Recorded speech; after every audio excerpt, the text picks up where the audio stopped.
Greetings everybody and welcome to Madrid Ball. I hope you're safe and sound. Real Madrid take on Barcelona at the Santiago Bernabeu. It's the final time these two giants of the game will face off each other in the 2021-22 campaign, and let's just say this Clasico has a different feeling to it. We have two teams who are in good form coming into the fixture. Real Madrid currently have a 10-point lead at the top of the table, and it does seem that they aren't going to receive stiff competition from the rivals. But as for Barcelona, they would be playing for their pride. The match would be an opportunity for them to see if they're heading in the right direction. They want to know how the team would cope up against the best, and at the end of the night, I believe they would be getting a few answers that would give them more clarity regarding the progress they have made.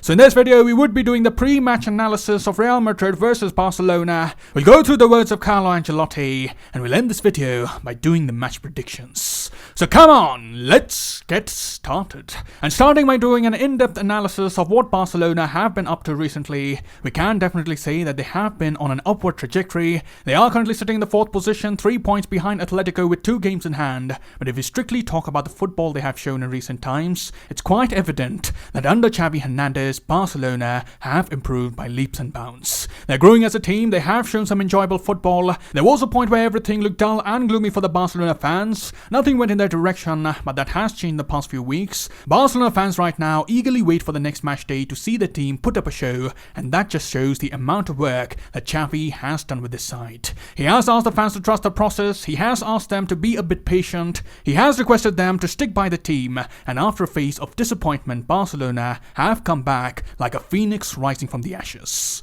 But talking about the tactical aspect of Barcelona's game, we must acknowledge that they have shown some significant improvement in terms of the overall gameplay. Firstly, if we talk about the wing play that Barcelona have showcased, we can say that after a very long time, Barcelona have players with pace and speed who have the ability to stretch the pitch and take on defenders in one-on-one situations. For a long time, they didn't have anyone to provide with on the wings. Since the departure of Neymar, they looked particularly weak in that regard. They had Dembele, but as we know, he spent a lot of time soothing injuries on the sidelines. And as for Messi, he used to play more and more centrally with each passing year, so literally Barcelona's attack had become very narrow, and as a result, they used to find it difficult to deal with compact defenses. So this is where Xavi made an intervention. He brought in pacey wingers who would address this issue. The likes of Ferland, Adama Traore have played the role that Xavi has demanded of them, and talking about Ousmane Dembele, he seems to have completely turned around his Barcelona career. For a majority of the season, Dembele had to suffer with constant criticism, some from the coach, some from the fans. His refusal to renew his contract with Barcelona was getting under the skins of the Barcelona fans.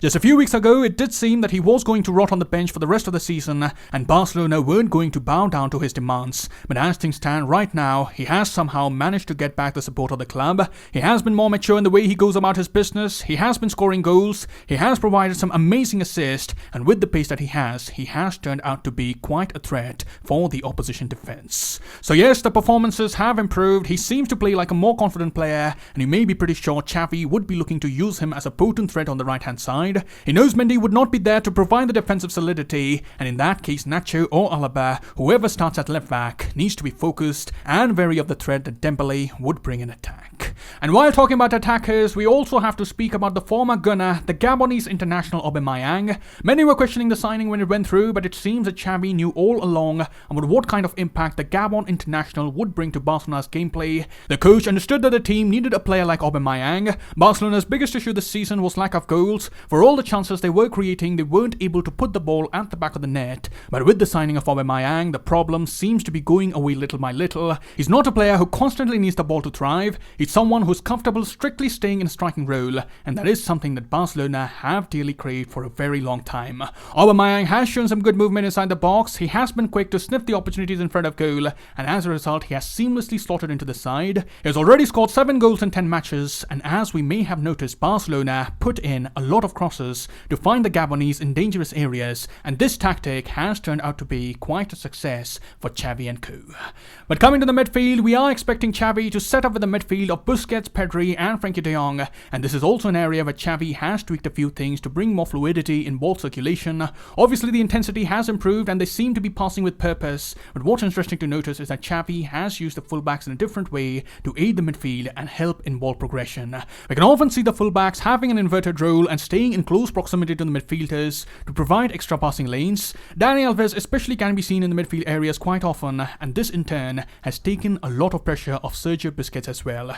He doesn't have to cover a lot of space, and as a single pivot, he has been able to focus on ball progression and has been able to pick out passes for the players running in behind. So Busquets seem to be in good form, and the tactics of Xavi seem to be working very well for the veteran. We may also see the likes of Pedri and Frenkie de Jong interchange positions during the course of the match. We must especially be wary of Pedri. The youngster has been on the ascendancy. He recently scored a very good goal away from home. He would be feeling confident going into today's game, and it would be imperative that Ancelotti devise a system which would break the passing patterns in the middle of the park. So in a nutshell, Barcelona aren't doing well. They have improved their pressing game. That is something that Xavi has emphasized on, and as for the productivity in front of goal, that as well has been very pleasing for the Barcelona faithful. For these reasons, we can see that Barcelona are a different side to what we faced in the Super Cup in Saudi Arabia. They feel positive coming to the Bernabeu. However, there are still some weaknesses that the Los Blancos can exploit. Barcelona are vulnerable from set pieces, and defending counter-attacks isn't really their forte. They have improved in defensive transitions, but Real Madrid, as we know, are one of the most lethal counter-attacking sides. I definitely think that Real Madrid will have some very good chances when the turnovers take place, and with the pace that we have up front, we can surely create a lot of trouble for Barcelona.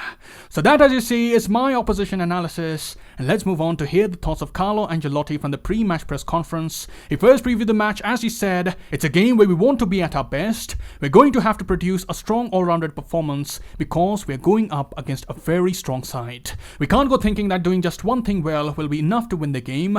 We have to defend well, press well, be good on the ball, play out well from the back, and be direct. It'll need to be an all-rounded performance." Then Ancelotti was asked what should be Real Madrid's style of play in the Clasico, and he replied, "The style of Real Madrid must express the characteristics of the players. I think all the teams must think that way. If you have players who can make a good possession, you have to play possession football. If you have defenders who play well with the ball, you have to build from the back. Otherwise, long ball is a good option in attack. I don't rule out anything. In my experience, I've tried to have a style in which the players are comfortable with. For me, football is not about one style or one identity. I'd like my team to have different identities, a team that is able to play in different ways, with low block, with high pressing. We can do it here because I have a squad with a lot of quality."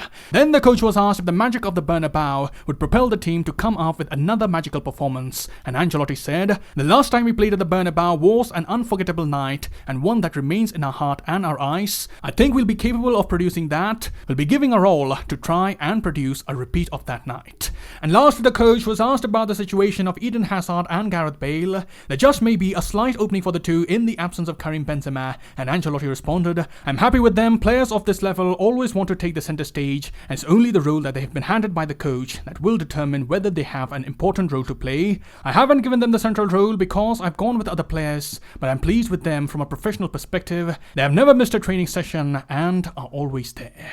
So that concludes the pre-match thoughts of Carlo Ancelotti, and let's conclude this video by doing the match predictions. In goal, we should be seeing the Belgian wall. In the backline, I predict Nacho will play left back in place of Ferland Mendy. I also see the possibility of Alaba and Nacho switching roles as the minutes progress. In the midfield, Ancelotti has his favourite KCM trio available, or if you doubt my preference, Valverde has to start in this game. He would be instrumental in breaking the pressing patterns of Barcelona, and I would like him to start, but again, we have questions regarding the formation that Ancelotti would offer this match. Will we go with the four-man midfield with two strikers up top, or will we retain the 4-3-3? It's quite questionable at the moment, but I'll predict that we'll have a four-man midfield with Vinicius up top, but of course, Ancelotti has a dilemma regarding who would be joining him in attack. Would it be Rodrigo? Would it be Asensio? In a three-man midfield, we may have Asensio playing false nine with Rodrigo on the right, but I'm rather going to go with something out of the box. I predict that Gareth Bale will start with Vinicius up top.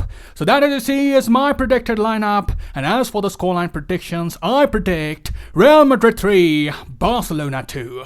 And that is all I have here. Do let me know how you're feeling ahead of the game, and what scoreline are you predicting right in the comments below. I'll see you soon. Till then, take care, glory to Madrid, and as always, Madrid.